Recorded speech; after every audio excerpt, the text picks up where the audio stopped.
ఓ మంచి పని ఒక మంచి కోసం మంచి ప్లేస్ నుంచి మొదలు పెడుతున్నాం. చెడైతే జరగదు కదా. ప్రవాసాన్ని దాటి కదిలే ప్రవాహాన్ని ఆపగలమా? ప్రకాశాన్ని చూపగలిగే ప్రపంచాగ్ని దూరమా?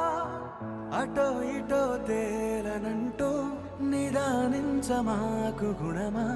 నిన్నే నీవు సాయమడిగే చోటే లోకమా? ఎంత ఎత్తు చేరుకుంటే అంత చూపు నీదిగా. ఒక్క నేల పంచుకున్న ఇరుగు పొరుగై చూడు సూటిగా. కరోనా వచ్చి దేశం అల్లకల్లోలమైపోతే మనిషికి సాయంగా ఉన్నది సాటి మనిషే సార్.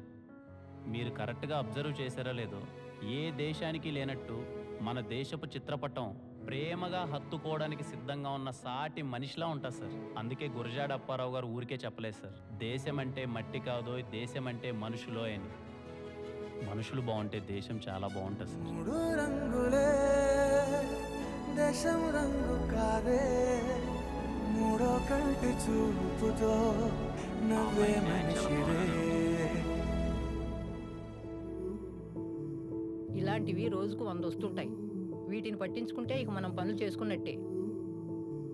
40 సంవత్సరాల క్రితం మన 10 ఏళ్ల కూతురు ఉదయం 5 గంటలకు ఇంటి బయట ముగ్గేయటానికి వెళ్ళి మళ్ళీ తిరిగి రాలేదు.